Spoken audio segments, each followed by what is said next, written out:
Mr. President, I come to the floor today because on Monday, President Obama introduced his new budget. What we saw in that budget is that, for the most part, it's more of the same. More spending, more taxes, more borrowing. And we see this budget from a president who doesn't seem to understand the gravity of the nation's fiscal crisis. When you start digging down into that budget that the president proposed and looking into the Internal Revenue Service component of that budget, what you see is that the Internal Revenue Service is starting to focus in and audit Obamacare. There is a glaring difference in the budget this year from previous years because it is the president's new health spending law. The IRS now has unprecedented power over health care in America. In fact, when you take a look at this budget, and specifically the Internal Revenue Service's fiscal year 2012 budget request, over 250 times, Mr. President, over 250 times, the Affordable Care Act, known in the budget as the ACA, known by people all across the country as Obamacare, is mentioned 250 times. You know, Mr. President, the goal to me of the health care law has been to let for people all across this country get the care they need from the doctors that they want at a price they can afford. As a member of my party, looking at our economy, looking at the deficit, and looking at the incredible debt, what I think we need to do is make it cheaper and easier to create private sector jobs in this country. That's the way we get the economy going again. But when I read this budget, and specifically the IRS requests, it seems to me it's making it harder and more expensive to create private sector jobs in our country. You know, the people of this country are not taxed too little.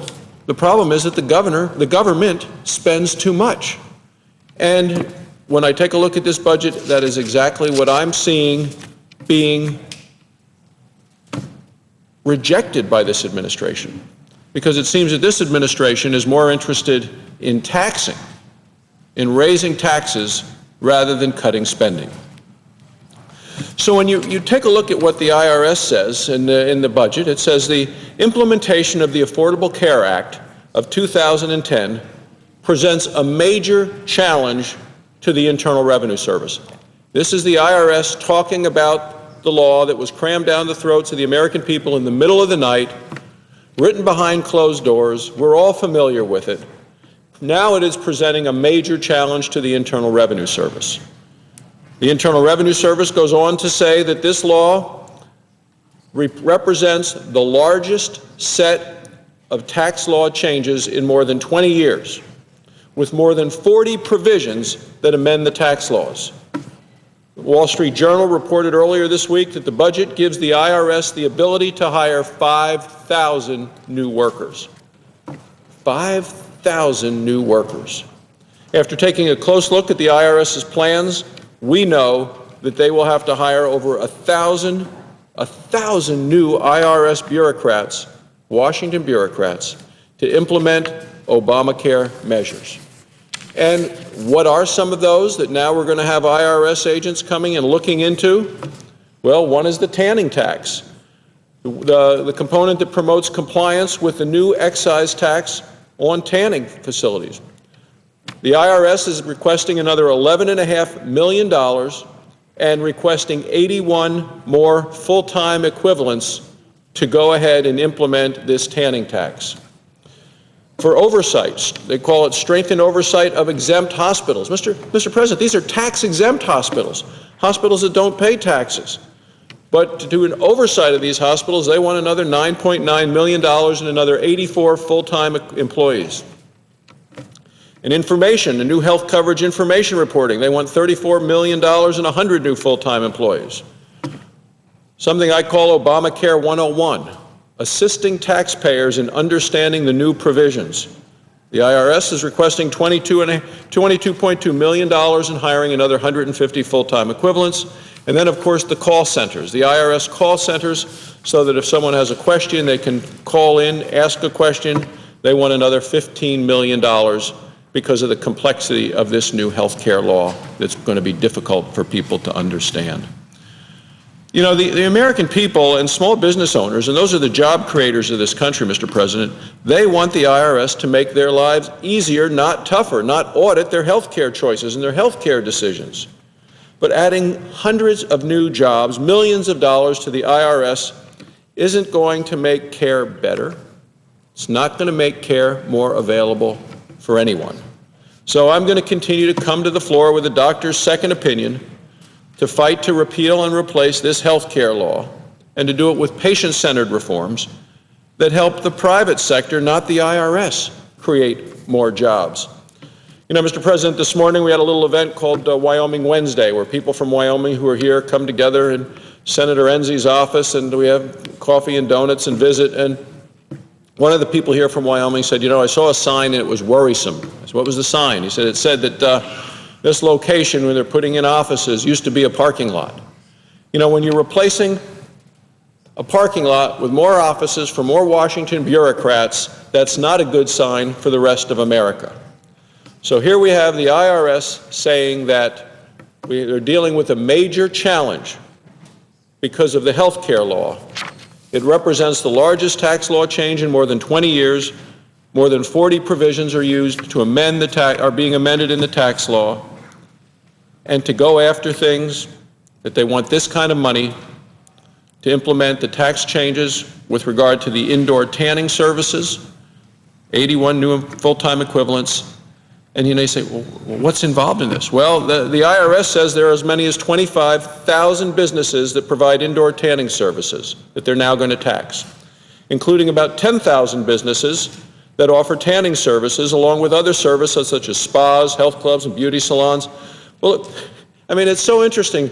We're standing here in the United States Senate, we're standing here in Congress, 9% unemployment in this country, people looking for work, and more government jobs are being created, and these people are creating government jobs to make it harder on small businesses. And it gets right to the crux of it right here, because the IRS even says these entities, all these tanning entities, typically do not have experience filing federal excise tax returns. So what's the government going to do? Come in, make them file claims and forms they don't have experience with. It's going to be costly, going to take time, going to be taxed. That's not a way to create new jobs. It's so interesting to look at this whole issue of they want $10 million more to spend to strengthen the oversight on tax-exempt hospitals. Mr. President, these are tax-exempt hospitals. Why are the American taxpayers being asked to pay another $10 million to hire 84 full-time equivalents to deal with tax-exempt hospitals?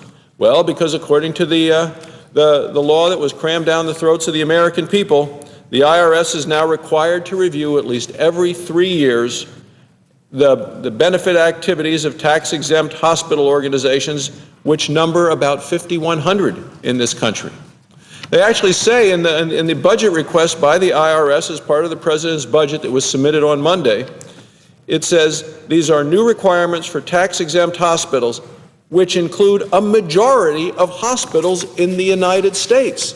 So we're going to increase taxpayer dollars, going for more IRS auditors, and making it harder and more burdensome on the tax-exempt hospitals in terms of paperwork and what they need to do.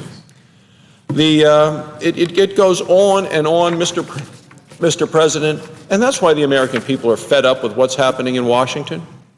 And you know, you look into the President's budget, and before getting to the one part that has to do with the Class Act, let's talk a little bit about that, because there's a whole component of the budget wanting 30 staff members added to the Health Department office overseeing implementation of what's called the Class Act. It stands for Community Living Assistance Services and Supports. Well, the President's own debt commission. Remember, the President appointed this commission about a year ago to say, let's look into the debt. And people thought that was a bold move, bipartisan group, a lot of people coming together to take a look at this debt. And for a year, the president said, well, we have a debt commission looking into this, so he didn't deal with the debt. And then now that the debt commission came out with its report in December, the president has mostly ignored it. But yet the debt commission, it was bipartisan, chaired by Erskine Bowles, a former chief of staff of the White House for Bill Clinton, and Al Simpson, a former senator from my home state of Wyoming. They came out and they took a look at the health care law and specifically honed in on this Class Act, which one of the members of this Senate, a colleague on the opposite side of the aisle, someone who voted for the health care law, called a Ponzi scheme that Bernie Madoff would be proud of. The President's Budget Commission, the bipartisan Budget Commission, looked at it, and they have significant concerns about the sustainability of the program and called the program to either be repealed or reformed because it is not sustainable. They have raised concerns. People on both sides of the aisle have raised concerns. But yet, the Secretary of Health and Human Services has in her budget money for 30 additional staff members added to the health department offices. Why? To go over the details of this act that people say ought to be repealed, because, as it says, the details of the Class Act they want to spend $93.5 million informing and educating people about the Class Act. Well, I can tell them right now, it's unsustainable, it's irresponsible, and it's something that should be repealed.